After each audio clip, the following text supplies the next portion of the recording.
Hello and welcome to episode 5 of What Gets Captured on Film. My name is Dylan Paulson. I am your host, and if you are new to this show, it is about movies and movie news and all things that surrounds those topics. Again, my name is Dylan Paulson. I hope that you learned something from this show, and if not, I hope you get a little bit of entertainment as well. So for this week, we'll be talking about the news from the week of October 27th to November 2nd.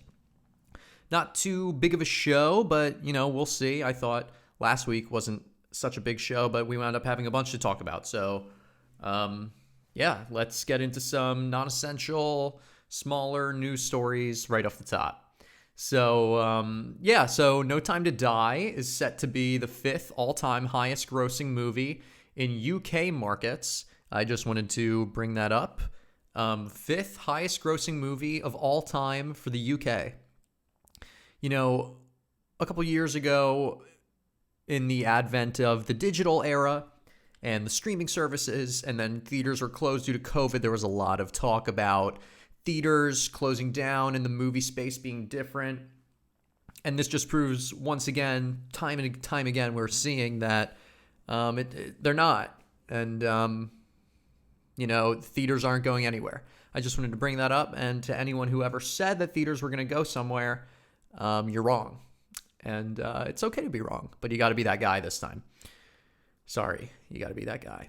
Another little story. Hong Kong passed a law banning any films that are found to, quote, endorse, support, glorify, encourage, and incite activities that might endanger national security, unquote. This is no doubt in reference to Hong Kong being controlled by the Chinese Communist Party, the CCP, and all sorts of censorship laws that go on there. So it's really a shame because Hong Kong once had a thriving film environment. I still think they do. Most notably, Wong Kar-wai is very famous director, very well revered and regarded. He's behind the Chungking Express, not Pineapple Express. But yeah, so just a shame. Not really much else to say from my end other than it's a shame. We shouldn't censor our art, and I'm happy that we live in a country that doesn't. And in the grand scheme of things, if there's only one major world party, world player, world powerhouse that is censoring art, I guess we're not too bad. But to censor the art of another country, for all intents and purposes, is a shame. I believe they're doing the same thing in Taiwan, which is also, for all intents and purposes, its own country. It's a huge shame. And the same thing is happening in other industries as well, video game industry, and in getting news that is publicly funded. It's just sad. So nothing else for me to add to that. I just wanted to bring that to everyone's attention. It's okay to feel sad sometimes. Next, the WGA, the Writers Guild, informs writers to stop working for Munich-based production company Constantine Film effective immediately because of a lack of payment of residuals. So residuals, for those who don't know, are it's the money that you earn for projects that have already been completed and you've already been paid for other contractual obligations associated with that, such as like if you were a writer and you were entitled contractually to a portion of gross revenue, and that is already fulfilled, then it would be written into your contract that you would receive residuals for X amount of years after that time, or a lot of times residuals are they just go on forever. And there are people that die that are in, big TV shows, and their estate or the people who they are survived by will in turn collect the residuals thereafter. So they just, as long as that property is making money, those people who are contractually obligated to make money will make that money. So what's happening here in this Munich-based production company called Constantine Film is that these writers have not been paid for their residuals. So the WGA putting down the foot there. So I just wanted to bring that to everyone's attention. There might be a slow bit of writing for Constantine Film. To be honest, I haven't heard of them. And when I was researching them, I don't think that they produced any films that I had heard of. Let me do a real quick check, actually. Constantine Film.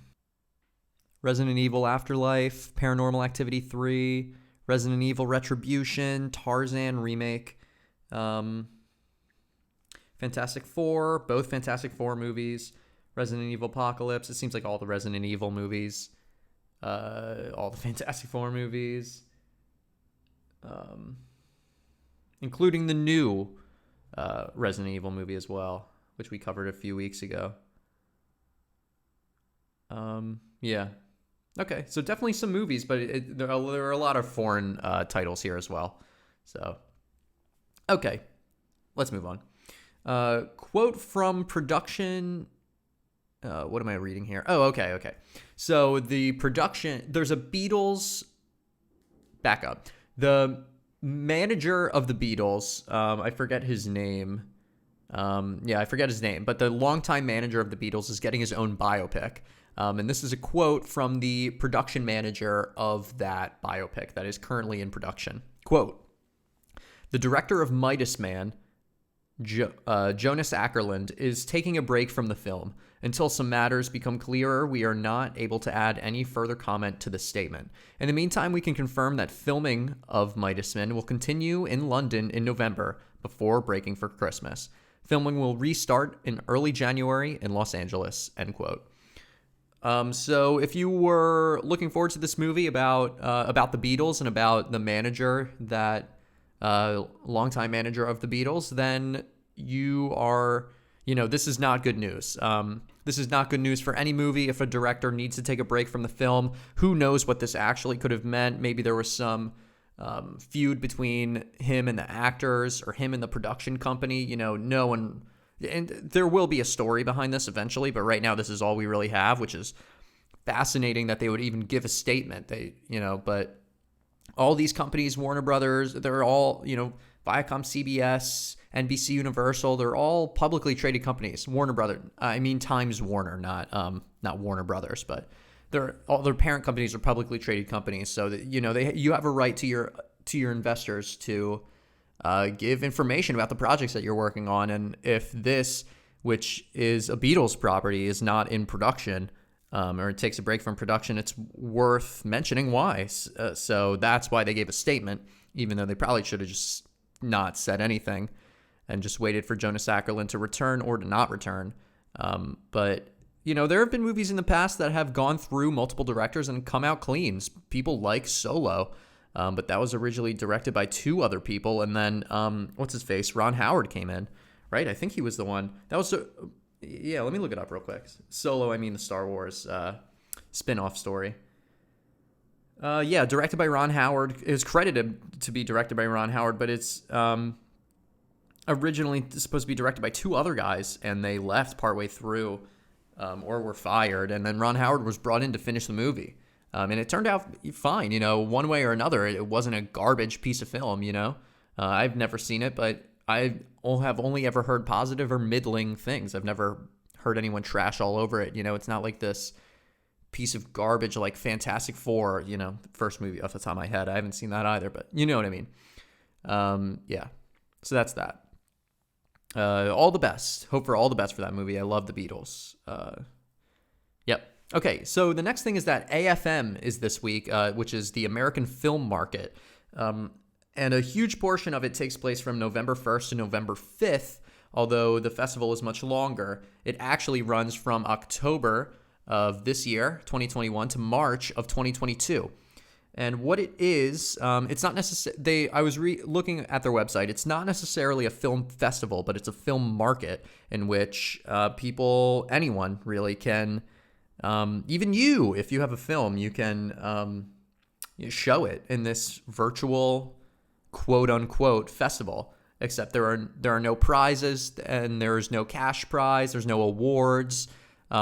It's just a showing of a bunch of films, and since it's all virtual, you can watch them whenever you want on demand for free, I believe, if you're a buyer. You have to pay to be a buyer. So there are buyers and attendees. Well, I think you can be well, I don't know. To be honest, you should really just do this research on your own. But I'll give you the information that I'm sure of is that anyone could submit a film, and buyers buy the films, and it runs from October to March. But this week, a lot of news is going to be popping up from it because this week, November 1st through November 5th. There are a lot of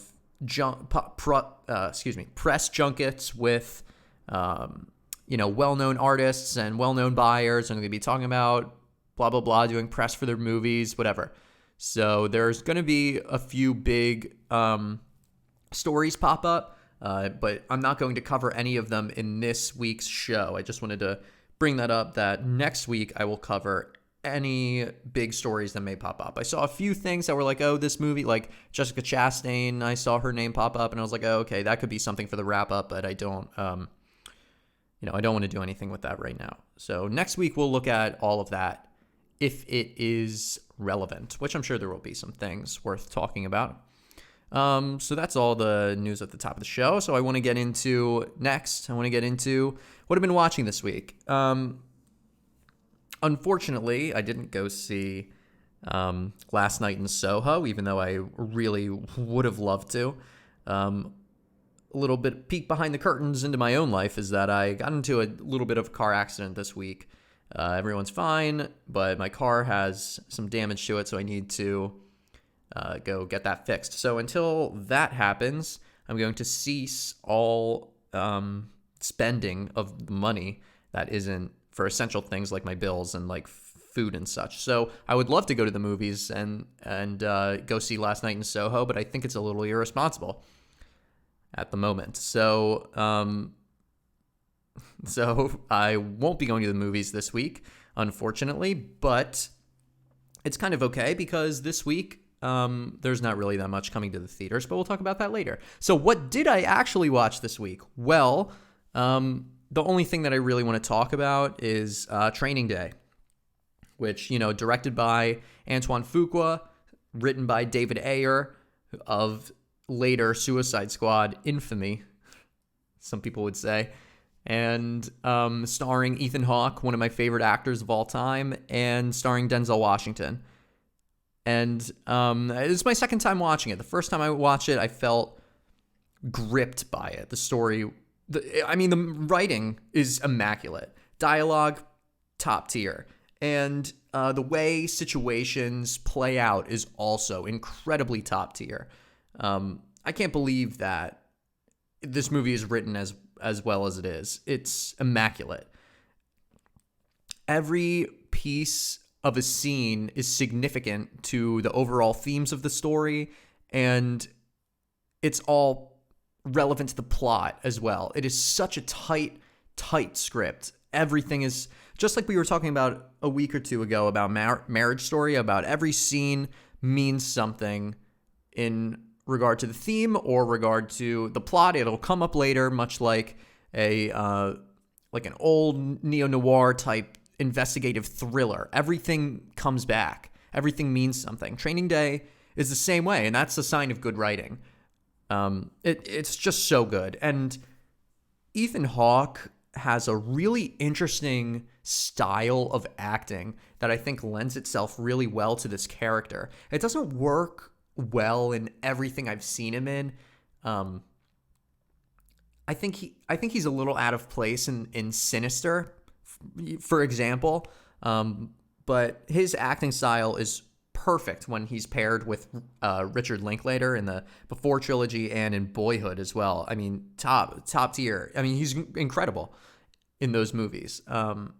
And his style of acting is very nonchalant. He's very loose with the characters. He will throw in things like things like that. And he acts with his eyes and his eyebrows a lot. too, and he'll make gestures that are a little awkward but work for the characters that he's playing, and I think that's a prime example of in this movie. And Denzel Washington is one of the best working actors today, bar none. I think you could put him in anything and he would be spectacular, and he kills it with the script.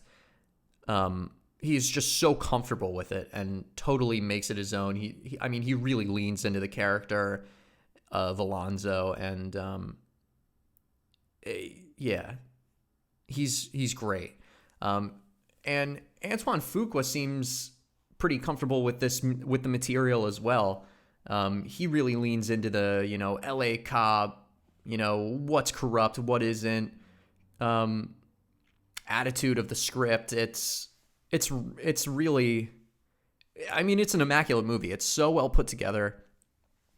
And it's a story that I think could only be told on film. And that's what I think elevates it to this higher echelon of movies. I'll often say, this movie was good. Okay, this is a good question for me, actually. What would I just define as a movie that is good? Well, I would ask myself if I enjoyed it.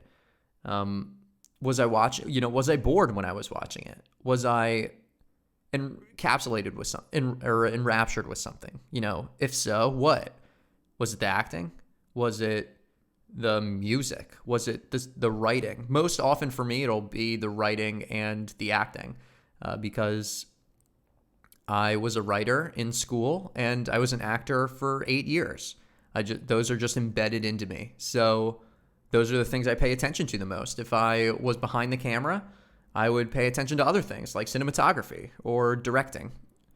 If I was more of a physical artist, I might pay attention to costume design or production design or art design or something like that. But the things that stand out to me the most first are the writing. And I have just such a high respect for writers, because I think that job is so difficult. You're the only one that starts the production with a blank page, especially if you're on a time crunch. It's incredibly difficult. And to come out of a time crunch, and Training Day is a famous script that is well known for only having one person ever worked on it, and that's David Ayer. And to come out of that with that script, you have some talent on your hands. So it's incredible the almost fall from grace he's had in going to Suicide Squad, and he really has done nothing of major note in terms of writing since, to my knowledge. I can't think of anything off the top of my head. I was looking at it last night, nothing really stood out. So, just such an interesting movie. And great. If you haven't seen it, I didn't spoil really anything, so please go watch it. And I want to compare this to The Guilty, which I was talking about recently, Antoine Fuqua's most recent movie. He directed both that and Training Day. I think both of these movies are actually on Netflix too. I watched the Blu-ray version that I have. It's probably 5 or 6 years old, maybe older, maybe 10 years old by now, the Blu-ray version that I have. And, well, first of all, I want to say that the aspect ratio was clearly correct, because the movie was in widescreen. There were bars at the top and the bottoms, and it was fitted to be that correct aspect ratio that if I had watched it in a movie theater would have filled the screen, in a wide regard. So, but some shots were, especially in the beginning of the movie, seemed like they were compressed or they were stretched to fit the aspect ratio, and it was just odd. It was a weird transfer. I wonder if the Netflix version is the same. I bet it's the same. Because on Netflix, if anything, you're not going to go from a better quality on a Blu-ray to better quality on Netflix. It's just not going to happen, especially in terms of aspect ratio. That just is never going to happen, at least right now. Okay, but to compare this to The Guilty, I want to say that The Guilty is a worse movie writing-wise, because the ultimate theme comes out in the end of the movie and is different from what we were meant to perceive it as. in the beginning of the movie. And like for 90% of The Guilty, we think it's going in direction A, and then at the last minute it goes in direction B, and it almost kind of paints that whole direction A, the whole previous 90% of the movie, in a different light that could be taken either way. I think it's a poor direction to take that movie, and I think it would have been better to just stick with direction A and let the audience think that they knew where the movie was going, and it goes in exactly that direction. And the overall theme of the movie is blah. But instead, they go in a different direction, and it becomes some sort of modern day social commentary that I don't think needed to happen. I think the movie would have been better without that. And Training Day is kind of about a similar, well, it's similar plot-wise in that it's about, police officers in Los Angeles. But it's not similar theme-wise to The Guilty, I think, at all. I'm going to spoil The Guilty, which is on Netflix right now, with starring Jake Gyllenhaal. Go watch it if you want. I think it's good. I think it is absolutely worth a watch. It's great even. The reason why The Guilty isn't that good is because it's about, I guess they might be. Well, I don't know. I'll explore this thought as I'm creating it. The Guilty is about a corrupt cop that ultimately comes to his own decision to plead guilty in his court case and turn himself in, which but for 90% of the movie we think it's about him saving a girl from an abduction, and then that turns out to be not even what we perceive. So that's why, in that regard, I think it's great. That whole plot line about, Jake Gyllenhaal's character saving this girl, I think that's great. It's thrilling. It's great. And Jake Gyllenhaal's great in that role, except for a few little bits of acting pieces that I think could have been done a little differently, but that's not a big deal. Training Day is about a rookie, I don't think detective, a rookie narcotics officer who is learning about the corruption within the LAPD, and eventually the most corrupt. So we see from Ethan Hawke's perspective, the most corrupt officer gets what's coming to him in the end, and it's from no fault of his own. Well, no, it is from fault of his own. It's not. The way that The Guilty plays out is that it's only one character in the movie, right? It's only really Jake Gyllenhaal. So only he can really, any change has to come from him, which, that writing-wise, you just kind of wrote yourself into a corner with that one. If you're only going to have one major character in the movie, then you can only really have change come from that one main character, and there's no antagonist. So, but if you have, in Training Day, if you have a corrupt character opposite a non-corrupt character, then you have the change come from their interactions together. So it feels more organic. When Jake Gyllenhaal at the end of The Guilty is just kind of like, all of a sudden I'm gonna, change my ways and blah, blah, blah. It feels undeserved. You're going to do that after one day of working the call center of Los Angeles. It feels undeserved. And it feels almost fairy tale. The movie would have been more believable if they just dropped that whole guilty, they would have had to rename the movie, that whole guilty aspect of Jake Gyllenhaal's cop character, and they just went through with the movie and made it a concept movie about the girl and about the abduction, and it would have been much more interesting of a movie. But then you would say, what's the emotional connection to it? The emotional connection or the emotional crux of the movie would probably be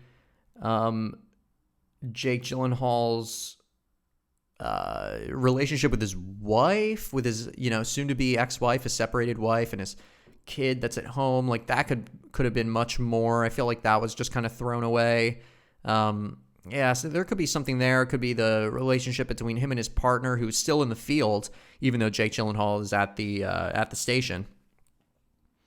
You see, I'm like spitting out all these ideas about the guilty. It could have gone this way, could have gone that way. Training Day, there was only really one way it could have gone, and it went that way, and it was immaculate. And because there were two characters and they met at odds with each other, the change from either of them or neither of them, I don't really want to spoil Training Day, even though I kind of already have.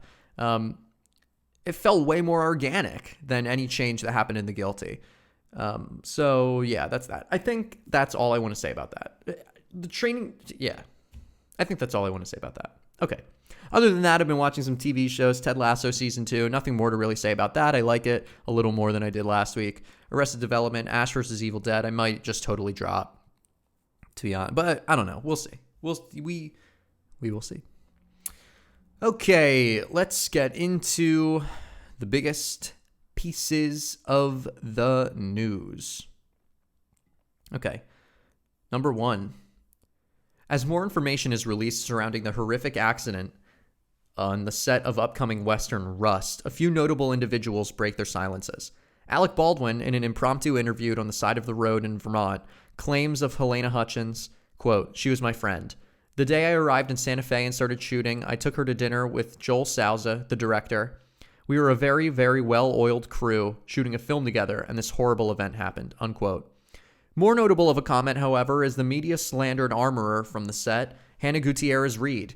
Reed is notable for being new to the position of armorer on sets and is the daughter of famed armorer Del Reed, who worked most recently on Once Upon a Time in Hollywood. She said in a statement released through her lawyers, quote, "Hannah has no idea where the live rounds came from. She fought for training, days to maintain weapons, and proper time to prepare for gunfire, but ultimately was overruled by production and her department. The whole production set became unsafe due to various factors, including lack of safety meetings. This was not the fault of Hannah. Hannah and the prop master gained control over the guns, and she never witnessed anyone shoot live rounds with these guns, nor would she permit that. They were locked up every night and at lunch, and there's no way a single one of them was unaccounted for or being shot by crew members. Hannah is devastated and completely beside herself over the events that have transpired," end quote. Despite this statement, there's no denying that there was a miscalculation that happened behind the scenes, regardless of it happening from Reed or not.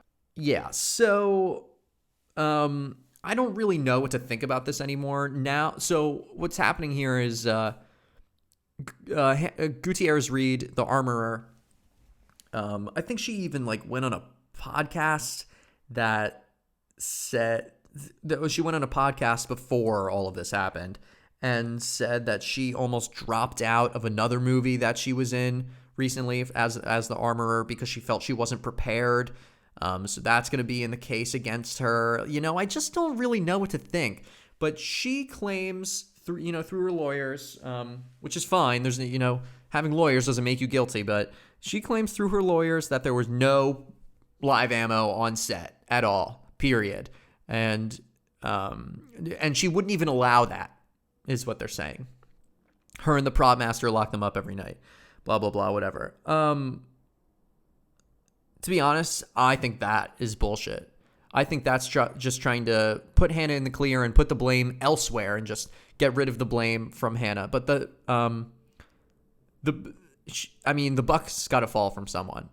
Got to fall onto someone, and it's I think it's her. I think it was just some sort of miscalculation with her, and it's a shame, and it must be horrible to have that on your conscience. But my gut is just telling me that she just messed up. She wasn't prepared for the job. She's the daughter of this well-known armorer that works for big filmmakers like Tarantino, and he's been working for years in the industry, and she thinks a job is owed to her, and she comes on the set, and she goes on this podcast, says she's not really that prepared, and she makes some sort of miscalculation and someone dies because of her. I think that's what happened. I do. And until some sort of other large type of information comes out, that's what I'm going to think. But, of course, we live in America, so she is innocent legally until proven guilty.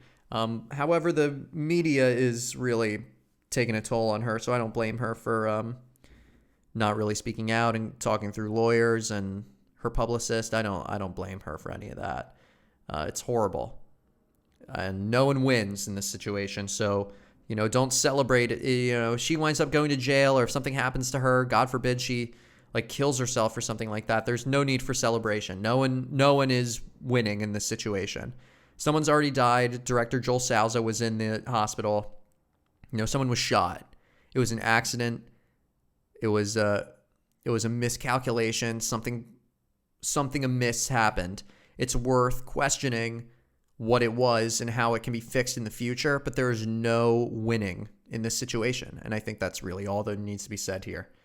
I want to move on. Number 2, upcoming crime thriller House of Gucci has a new trailer this week, giving a more in-depth look at the storyline of the film, with an all-star cast including Lady Gaga, Adam Driver, Jared Leto, Jeremy Irons, Al Pacino, and Salma Hayek. The film was directed by Ridley Scott, who also had The Last Duel released last month. This film is being adapted.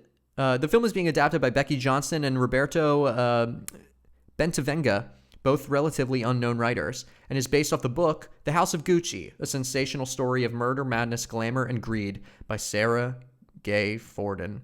The film is set to be released on November 24th. I haven't watched this yet, so I'm going to pause the recording and watch it and be right back. Okay, I'm back. Wow, that was a good trailer. That was really good. I'm just, the only thing that I'm hesitant about with the movie is the writing. But to be honest, when you read a script, actors might sign on before they read the script, but to have such an all-star cast, all in what seems like full roles with big parts, lots of lines, big characters that are important to the plot. It seems like it seems like it'd be a good script. And to have Ridley Scott direct, it just seems like a lineup for greatness. And it's being released in November. It had 2 trailers. The second one just came out. The one I just watched, and it's great. It shows so much about the plot, but not enough. I'm so intrigued about what's happening. At the end of the trailer, there's just like a little hint that someone puts a hit out on someone else. It seems really interesting, but it leaves me with just enough of a lack of knowledge that I am incredibly intrigued about what's happening. Lady Gaga is turning out to be a world-class actress. She won the Academy Award, I think, for The Star Is Born. And unless it said, the trailer said she won an Academy Award. I imagine that's when it was from, unless she won an Academy Award for Best Song somewhere else. But her and Adam Driver is incredible. Jared Leto doesn't even look like Jared Leto. His makeup looks amazing. That's another thing. The production design looks really good here. I just made a little mental note that I wanted to pay more attention to some visual things like that. Like costumes. And so Jared Leto's makeup looks great. Al Pacino also looks great. It seems like he has a bigger part than I would have initially guessed, considering his age, and sometimes he can just be thrown into a movie to have some sort of minor part, and then he does his part and he leaves. Like, that's what he basically was in Once Upon a Time in Hollywood. He was just there, and then he dipped, and his legacy lived throughout the movie, but his character was not there. He was probably on set for like a week, maybe. So it seems like he has a bigger role in this film, which is good. I like seeing Al Pacino still active. It shows that he has a desire to make stuff. Yeah, who else is in this movie? Jeremy Irons. I haven't really seen Jeremy Irons in too much stuff, to be honest. I'm sure that I have, but I don't really take note of him. When I see him, I'm not a huge fan of him, but he's great. He won an Academy Award for something, so And then Salma Hayek, she's cutting her teeth on stuff right now. She's really getting out there. So, good for her for making this cast. I hope she's great in it. I hope she wins an Oscar, to be honest. I hope everyone wins an Oscar for this movie. I'm looking forward to it. I love Ridley Scott. The Martian was incredible recently, but of course I love his stuff all the way going back to Alien. So yeah, very exciting. Very excited for the movie. Really looking forward to it. And really, really strong trailer featuring a song from Lady Gaga, interestingly enough. So I'm always fascinated by stars that can make that jump from one discipline to something else. It seemed like Lady Gaga didn't even want to be an actor, and then Bradley Cooper convinced her that she could in A Star Is Born, and now she's being thrown into these other roles. It's really interesting seeing her path, going from like this young sex icon, artist, singer, pop star to incredibly well-respected, well-regarded, lauded actress. It's very cool to see that progression. Yeah. To be honest, I was a little iffy about this movie until this trailer came out. I was like, oh, what are they hiding? What is there to show? What is it really going to be? But it's an all-star cast and directed by Ridley Scott, who certainly is a well-regarded director in himself. So I'm looking forward to it. I don't think there's much more to say other than that. So let's move on to number 3. Upcoming Disney Pixar Toy Story spin-off film Lightyear released a teaser trailer this week, which garnered 83 million views in 24 hours. The film sees Chris Evans voice titular Buzz Lightyear and Pixar vet Angus MacLane to direct. MacLane previously directed Finding Nemo. That's actually Finding Dory, not Finding Nemo. Has previously directed Finding Dory and has been involved in the art department at Pixar for years. Lightyear is set to release in theaters in June 17th, 2022. This one I haven't seen either, but I found it fascinating how the memes were going around instantly as soon as it was out there. I think it just appeals to a wide range of people because Toy Story is such an old IP. It's from 94, I think, or 92, that it just brings in a wide range of people. People grew up on Toy Story. I grew up on Toy Story, and I'm young for it. I missed Toy Story 1 and 2 in theaters at least, but I have of course seen them, and I love Woody and Buzz. I think Lightyear is going to be well. Let me watch a trailer, and I'll be right back. Yeah.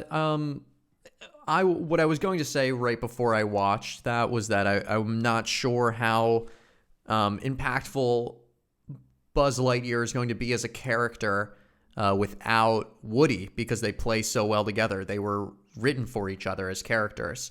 So I don't know if you're going to get that same type of camaraderie that you want out of Toy Story like you're going to get here. I think it's ultimately just going to be a different movie. It has a different feel than Toy Story.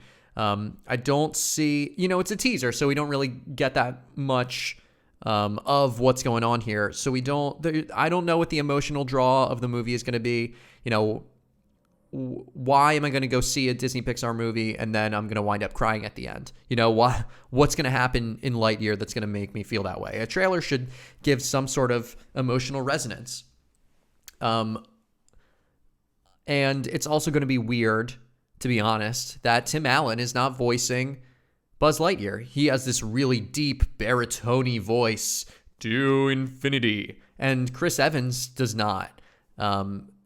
He can make his voice like that, but from the little bit that we heard from him in that trailer, which was very minimal, I should say, just to cover my ass, it just doesn't sound like Buzz Lightyear to me. So, we just got to see what kind of movie they want to make here, because ultimately we don't get a lot of insight from this teaser. Art direction is interesting, but it just looks like Star Wars to me, which bores me. There was a scene very briefly of this like alien planet, and there was like this alien eyes looking through some fog. It looked exactly like Dagobah. I was like, from Return of the Jedi, and I was like, this is Disney Pixar is better than this, to be honest. So, but I'm being a little too hard on it. I want it to be well. I want it to do well. I want it to be good. Part of my grammar. And I want Chris Evans to do well in the movie. I want the movie to be good. I want it to do well. I want to like it. But from that teaser, there wasn't really much to go off of. So all I'm left to do is interpret what I see. And based on the interpretation of what I see, it's I'm not really that excited for it. What else can they do other than create new IPs? I think they should create new IPs. Coco was awesome. So, why do we keep going back to these characters? Let Buzz Lightyear rest.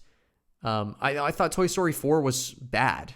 I thought it was badly written, I should say. Obviously Pixar is going to be at the cutting edge of whatever visual style there is, but I thought the movie was written poorly. There were way too many characters for that movie, and I just didn't care about anything, really, except for Woody's story, and even that I thought was pretty weak. So, why are we going back? And this is like kind of a weird thought that Buzz Lightyear was created as a character to be like, oh, all of the kids now are interested in this new cool space stuff, and no one wants to play with Woody anymore. And now they're just like proving it. I feel bad for Woody. If anything, I want to see a Woody movie more than a Lightyear movie. But then it's like, well, what would that entail? I want to see Woody come to his own and accept that he is not the type of toy that wants to be played with anymore. And then I'm like, oh, wait, that's just the plot of Toy Story 1. So I don't really know what I want from this. And I don't think that they should have teased it at all. I think they just should have shown a trailer, show what the plot is, just, give it to me. But it comes out June next year, so there's a long way to go for that. So, I'm probably not going to talk about this again for a while, but just wanted to talk about it while it was hot. So there you go. I'm not hot on the movie, but there's potentially more to it than that. So let's move on to number 4. Sony Pictures' upcoming Marvel film Morbius got its first trailer this week. The film stars Jared Leto and Michael Keaton and is directed by Daniel Espinosa. Avi Arad, longtime Sony/Marvel film producer going back to the Sam Raimi Spider-Man trilogy, is also producing. The film is set to release in theaters on January 28th, 2022. Not a great release date. And no one really knows who Morbius is either. But, Jared Leto and Michael Keaton, cool. Let me watch the trailer. Be right back. This released today, actually, the day that I'm recording this, released on Tuesday. But let me watch it real quick. Okay, yeah. This trailer is like exactly why I stopped trying to keep up with the Marvel movies as they were coming out, is that there's just like so many references to other movies that I didn't see and don't care to. There's a reference to Venom, the newspaper is the Daily Bugle, there is a reference to something that happened in San Francisco. I don't even know what that is in reference to. And I just don't, no one knows who Morbius is unless you read those comic books. But I think that they're just grasping for IP here. And to be honest, I don't care about this character. And I've seen as an audience member, I've seen the superhero origin story so many times. I don't care. I don't want to see this guy like fly around the city and he plays with his powers. And he's like, oh, wow, look at me and my powers. Like, I just don't want to see that. I would rather see him, like in this prime. I don't really have much else to say other than that. Yep. All right. Yep. Let's just move on. Number 5. Matt Stone and Trey Parker reveal some details about their massive $900 million deal regarding Paramount Plus exclusivity and 14 South Park movies, which was penned earlier this year. In an interview with The Hollywood Reporter, Stone and Parker claim, quote, "We're trying to make what's on Paramount Plus different from anywhere else. So hour-long made-for-TV movies is where our head is at. We'll do 2 made-for-TV movies every year. They will be big, but they will not be quite movie scale, end quote. Also adding about the future of the serialized show, which will also return, quote, we would like to get back to where each week we can do something totally different. We tried to experiment with serialization. They had mixed results. And the past 5 or 6 years have been dominated by Trump being political and the tonal change of society. And then the pandemic. We don't want everything to be about the pandemic, but that is what's going on, end quote. The next season of South Park will air on Comedy Central in early 2022, and the first of the made-for-TV movies, South Park Post-COVID, will release exclusively on Paramount Plus on November 25th. Yeah, so I thought that interview with the Hollywood Reporter was super interesting, and there were quite a few details in there. If you're a fan of the show, if you're a fan of South Park, that are really interesting details. So if you are interested in the show, please go listen or watch, read. Sorry, you got to read this time. Read that interview in the Hollywood Reporter. There are a bunch of interesting details about the future of the show and what's going on there. So it seems like the show will premiere, what I imagine is going to happen, premiere on Comedy Central, and maybe like a week later, maybe the next day, or maybe once the whole season's been aired, it'll go up on Paramount Plus. All of the made-for-TV movies will go on Paramount Plus. So there was, when that deal was penned, huge deal, $900 million. That's no joke of money, even in Hollywood. 14 made-for-TV, or 14 movies, that's what it was. 14 South Park movies, and they'll all be exclusive to Paramount Plus. So now that we get a little more information, they're going to be quote-unquote made-for-TV movies, which is smaller scale. It'll be an hour long. It'll be like a special episode of South Park, and they'll be, shorter than movies. So it won't be huge, like bigger, longer, uncut, and it'll be a musical and whatever. It won't be like that. It'll be like an hour-long special, like a quote-unquote made-for-TV movie. That's exactly what it'll be. So that puts that number, that 14 South Park movies, it puts it into a little better perspective, other than to be like, wow, there's going to be a whole lot more South Park, and it'll be in theaters and or on Paramount Plus, and we're not going to be able to get it because it's on Paramount Plus and whatever. It's a little less content than it sounds. But 14 movies and 2 per year, that's no joke. Starting on November 25th, that's 1 this year, then 2 next year. They'll be gone for 7 years, so 2028. And then even then, who knows where South Park will be by then. They might renew that for another 10 South Park movies. So who knows? But good for Matt Stone and Trey Parker. The IP of South Park is thriving. There have been 2 incredibly well-received RPGs, South Park: The Stick of Truth and South Park: The Fractured But Whole.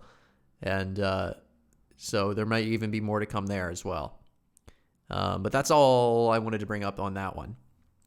And number 6, Disney has revealed the new films that will appear on its streaming service, Disney Plus, in the month of November. The list includes, but is not limited to, Alvin and the Chipmunks Chipwrecked, Jingle All the Way 1 and 2, X-Men First Class, Santa Buddies, Snow Buddies, Home Sweet Home Alone, Shang-Chi and the Legend of the Ten Rings, Muppets Christmas, The Beatles Get Back, Parts 1, 2, and 3, Rookie of the Year, Jungle Cruise, and a slew of other family-friendly titles. To view the full list, I got this on Deadline, but I'm not really sure where. It was probably some sort of press release from Disney. This is just kind of like, other than a few things like the Beatles. That's on Disney Plus. Yeah, I thought I was reading something else. But yeah, other than a few things like the Beatles, that can't be right. I thought the Beatles was coming to Apple TV. I gotta pause real quick, actually. Yeah, sorry, I was so confused. The Beatles is coming to Disney Plus. For whatever reason, I thought it was coming to Apple TV, but it's not.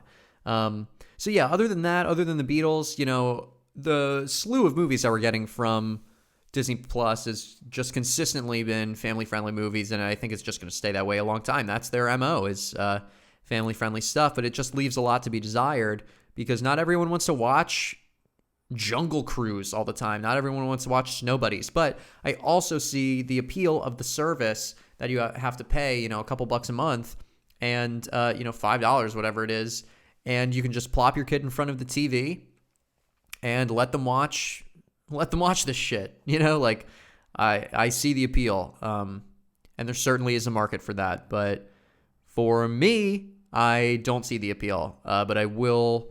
I used to share a Disney Plus account with my sister. I'm going to see if that's still active. I really want to watch the Beatles. For some reason, I could have sworn it was on Apple TV. Whatever. The Beatles are.